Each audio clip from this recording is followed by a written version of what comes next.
Here are your names. Mr. Brown, Mr. White, Mr. Blonde, Mr. Blue, Mr. Orange, and Mr. Pink. Why am I Mr. Pink? Because you're a faggot, all right? Why can't we pick our own colors?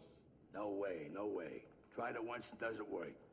You get four guys all fighting over who's going to be Mr. Black. But they don't know each other, so nobody wants to back down. No way. I pick. You're Mr. Pink. Well, Mr. Pink sounds like Mr. Pussy. How about if I'm Mr. Purple? I mean, that sounds good to me. I'll be Mr. Purple. You're not Mr. Purple. Some guy on some other job is Mr. Purple. You're Mr. Pink. Hello and welcome to Merlin Reviews. Today we shall begin our look into the films of Quentin Tarantino. These will primarily follow the films which he had the most involvement in. Obviously, we must start with Reservoir Dogs. This film primarily takes place in one warehouse and follows the exploits of a group of robbers trying to figure out what went wrong following a botched robbery. The members suspect one of their own may be an undercover cop, and they have to determine which one of their number betrayed them.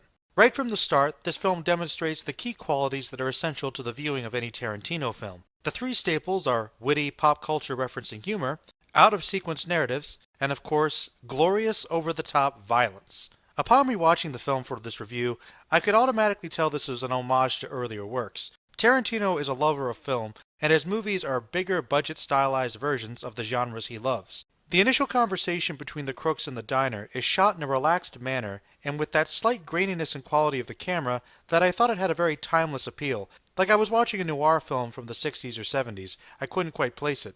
The conversation regarding tipping seemed incredibly down-to-earth and realistic, making these hyper-real characters seem somehow more believable despite their cartoony behavior. These people bust their ass. This is a hard job. So is working at McDonald's, but you don't feel the need to tip them, do you? I remember that this is one of my favorite films of Tarantino for a long time, though I don't think I quite hold it to that same standard now. It's certainly a classic film, but I do see it as more of a building block for some of the masterpieces that he would later create. While I do like the bits with the characters that we do get, I honestly wanted a little more from some of them. For instance, maybe a bit of the robbery would have been interesting. Then again, we're establishing this as a film where the characters are all people with questionable backgrounds. Their perspectives are what keeps it interesting. The minimalistic approach is admirable too, with the strong dialogue being most of what holds this film together. There are only three characters we really get to see before the robbery: Mr. White, Mr. Blonde, and Mr. Orange. Even so, though we do spend more time with these three, we still don't really know them. We judge these men by their actions, not by what they say. We can't trust what they say. Mr. Blonde seems okay in his previous interactions with Joe, Nice Guy Eddie, and the other robbers. Still, he apparently went on a homicidal rampage, botching the robbery. He seems to have a strong connection to the gangsters, so it's very strange that they would employ somebody like that, as Mr. White states to Mr. Pink.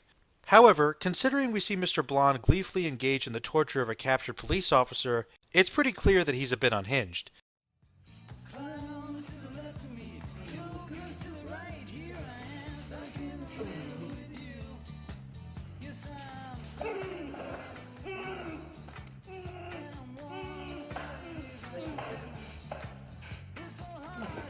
Mr. Brown is Quentin Tarantino, who gets a few funny lines and that's it. Mr. Blue seems to be the strong silent type, without too many lines. I can kind of appreciate that though, and I still consider him to be an essential part of the team, but I did want more of him. Most people would probably assume my favorite character is Mr. Pink, as he does get the funniest lines in the film, and is the only robber to consistently act professional, as he constantly professes. Though I do like Mr. Pink a great deal, I would also have liked to have seen more of him too. I like Joe and Nice Guy Eddie as well, as they seem like pretty good gangster stereotypes with a strong sense of loyalty and family. Joe even gets a good moment where he tells Mr. Pink to stop complaining and just tip the waitress. One of the main reasons I've always been so fascinated by organized crime films is the interesting concept of the criminal code. These people can do bad things, but they're still human beings who may have some sense of morality. This idea is prevalent here and continues throughout many of Tarantino's other pictures. My favorite character is Mr. White. Perhaps it's Harvey Keitel's experience in playing gangsters, but I really like his sense of honor and loyalty that he conveys. Of all the crooks, he seems to be the best person. He does, however, let his passion affect his judgment. He's the one criminal we get the clearest view of. Many of Tarantino's films always seem to have that one character that is genuinely good, at least in comparison to the other characters in the scenario. How many employees? I'd say around 20. Security pretty lax. They most usually just deal in boxes. You know, uncut stones from the Diamond Syndicate. But on this particular day, they're getting a shipment of polished stones from Israel. They're like a way station, you know? They get picked up the next day and sent to Vermont. No, they're not. My favorite moments of the film are actually with Mr. Orange. Though we learn the most about Mr. Orange, and spoilers incoming, that he's the undercover cop, I'd be hesitant to say we know much more about him than most of the others. The few police officers we do see portrayed in the film aren't glorified heroes, but honestly seem as demonized as most criminals would be in most other films. Perhaps in this instance that is fitting, as the criminals are the good guys in this film. My favorite scenes are when Mr. Orange is getting ready for his undercover persona, going over a scripted scenario he has to regurgitate to convince the group of criminals of his history. Undercover cop's got to be Marlon Brando, right? To do this job, you got to be a great actor. You got to be naturalistic. You got to be naturalistic as hell. Because if you ain't a great actor, you're a bad actor. And bad acting is bullshit this job. Yeah. What is this? That's an amusing anecdote about a drug deal. This was during the Los Angeles marijuana drug, 1986. I still had a connection, which was insane, because you couldn't get any weed any fucking where then. Anyway, I had a connection with this hippie chick up in Santa Cruz, and all my friends knew it. Now I'm carrying the weed around in one of those little carry-on bags. I gotta take a piss. So I tell connection, I'll be right back. I'm going to the boys' room. I just really enjoy the fast-talking nature of the delivery.